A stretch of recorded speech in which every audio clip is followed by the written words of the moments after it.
Mbote na bino nyonso bozolanda nga na chaîne nanga Beauty by Lovely. Nga kombo nanga Louange Leima. Lelo ndeti bozomona na memeli bino look ya maquillage. Nasali maquillage nanga na ndenge moko na liputa na lati. Soki bolingi bomona ndeti na mibongisi bolanda ngai. Nakoya kobanda nanu ko brosser makiki nanga ndeti bozomona bino moko. Siko na ye ko kata makiki nanga po ekoma propre.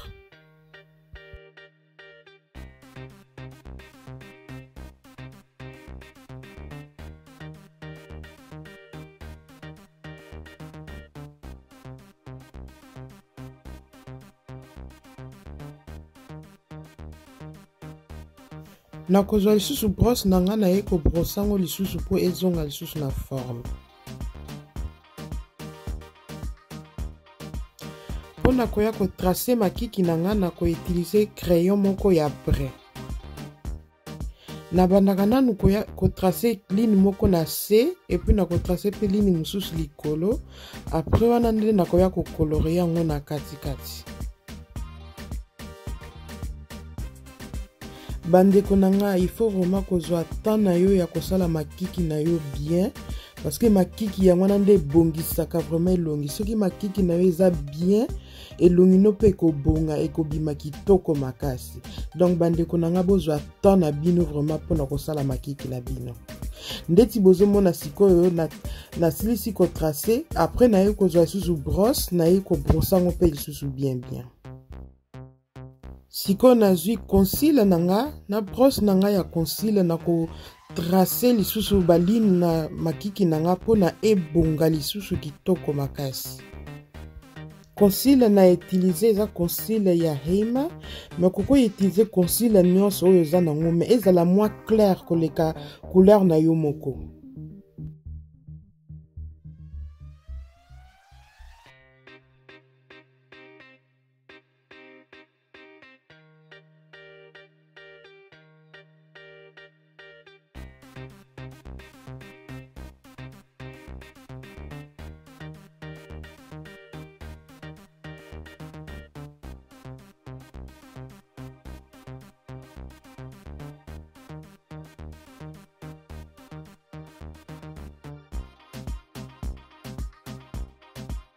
Nakoya ko benda sikoyo concealer nanga po mélanger na couleur nanga eva nanga bien emona na ba trace te donc yango na nazo sala nazo benda ngo vraiment bien po na soki etikali bongo ekosala kitoko te. Nakoya kozwa même concealer yango na utiliser comme base likola misu nanga.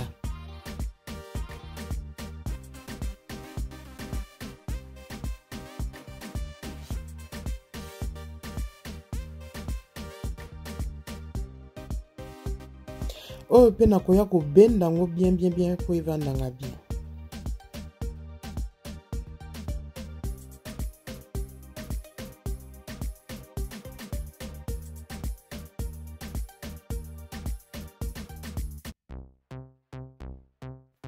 Nakoya kozwa couleur nanga ya brin, yango na utiliser comme couleur nanga ya transition.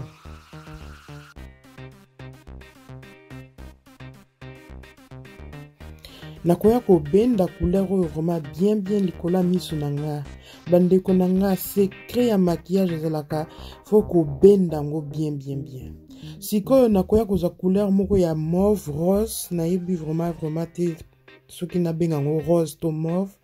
Nakoya kotia ngo sikoyo na mwase ya place na uti kotia couleur wana ya brun et puis nako se concentrer mingi na libanda ya misu nanga. Nazo uta libanda nazo benda ngo na kati ndeti bozomona. Nazo uta libanda nazo benda ngo na kati. Et puis nakoya kozwa lisusu couleur mususu ya mauve pe kaka mais ya moins sombre koleka oyo na uto zwa.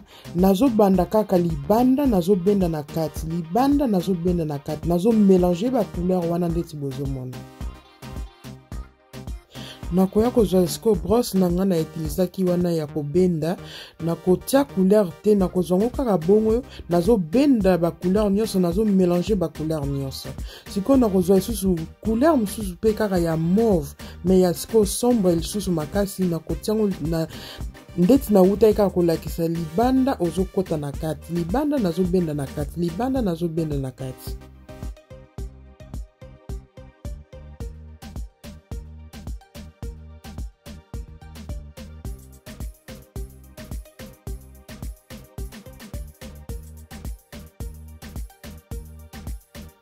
nakoya lisusu komélanger ba couleur nyonso ndeti bozomona siko nakoya kozwa couleur na nga ya jaune yango nakotia na se ya misu na nga na katikati ya misu na nga ndeti bozomona ndeti nazosala.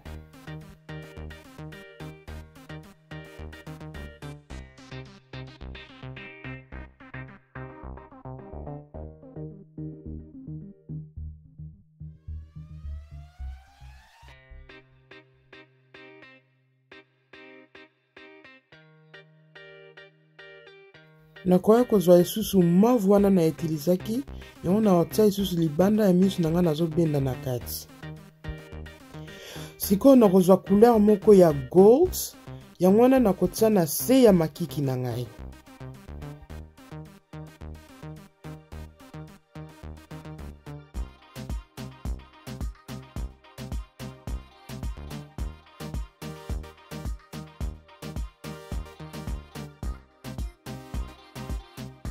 Après nakozwa lisusu brosse wana ya kobendela yango wana nakoya kobenda ba couleur nyonso tout ensemble.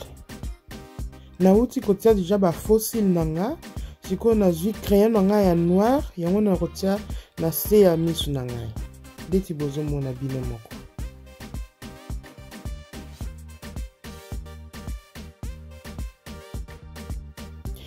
nakoya kolongola biloko nyonso ekoyaki na elongi na nga avant nabanda kotia foundation na ngai. Avant natia foundation na nga na utilizaka toujours nanu primer avant natia foundation. nakoya kopakola ngo vraiment bien na elongi nyonso ozopakola ngo ndeti topakolaka mafuta koma mpe kota yo bien.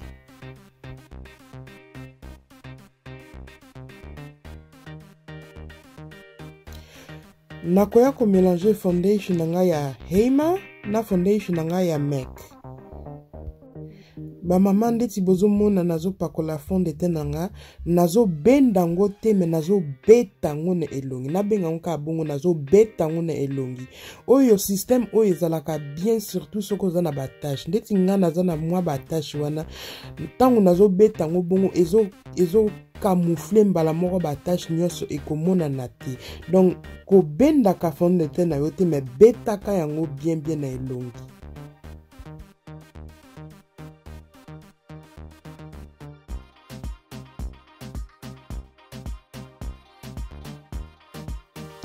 kobosana mpe kobenda na ntina kingo na matoi te parce que il faut monana vraiment couleur moko donc faut kobenda yango ntina kingo na matoi evanda yo bien.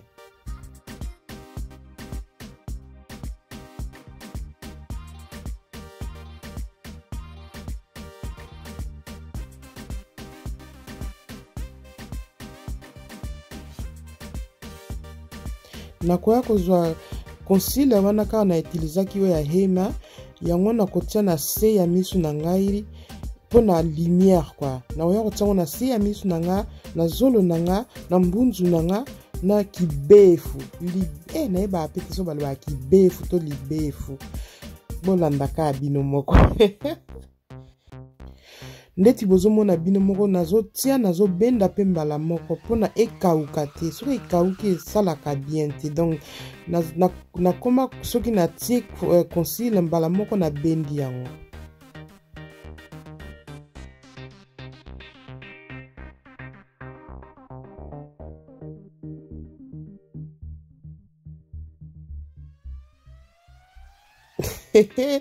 bandeko bolandanga te mwa ambiance esalaka mwa bien moni esalaka tokos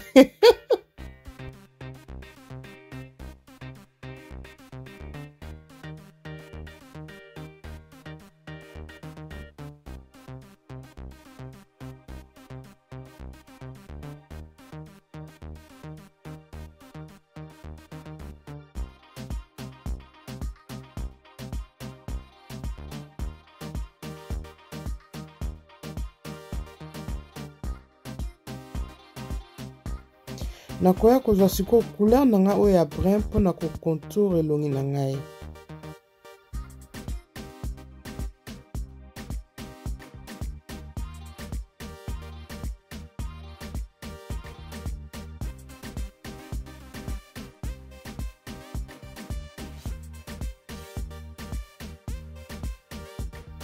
nakoya kobenda yango mpe lisusu bien mpo esala tokos.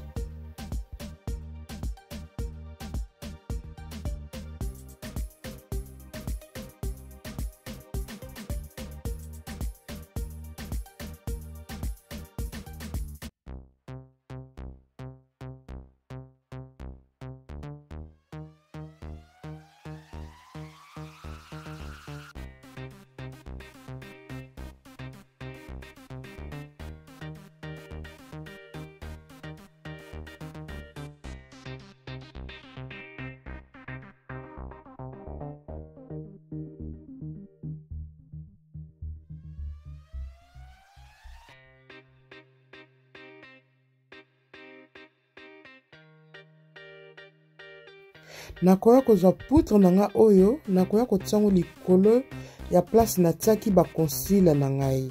Donc place nyonso natiaki concealer yango wana nakoya kotia poudre et puis ndeti bozomona nazotia yango mbala moko evanda natika yango susu te ke epema après nayo kolongola non nakoya kovandisa yango mbala moko po esala bien.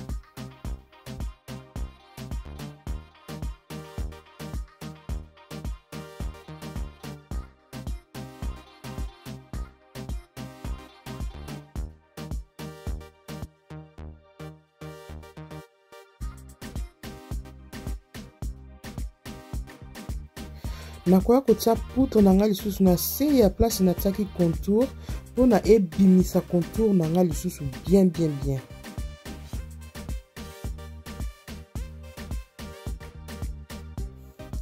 Après nakoya kobenda elongi na nga mobimba.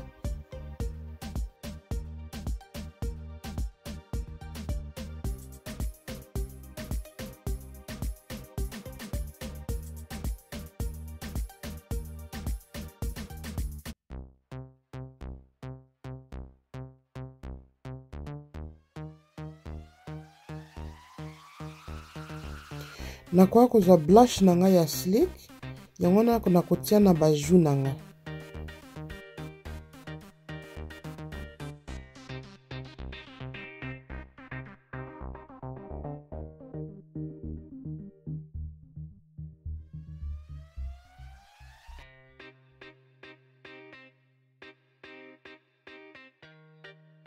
siko na ye kozwa engengisela nzambe mwa oyo pasi engengisa po tongenga tongenga esala mwa tokos nakozwa engengisa soki engengisela soki engengisa bolimbisa bamama monoko oyo pasi siko nakobenda nyonso vraiment ensemble po esangana bien.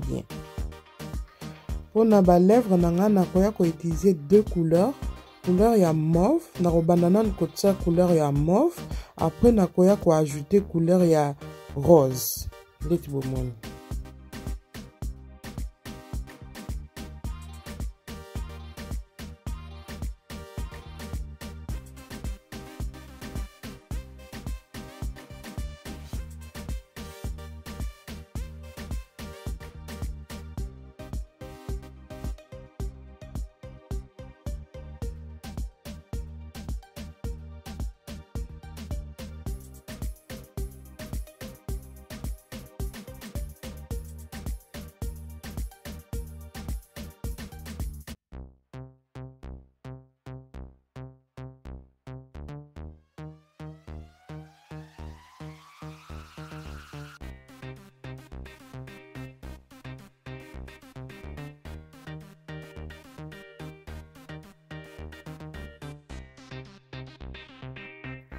Nasuka nakoya kotia fix spray nanga pona maquillage nanga evanda ewumela vraiment. Et voilà, résultat nanga yango yo. Merci na bino nyonso bolandinga tina suka ya video. Merci na bino nyonso boboso na te ko aimer video oyo, ko partager, ko commenter et soki nanu abonné te, s'abonner. Merci, à la prochaine.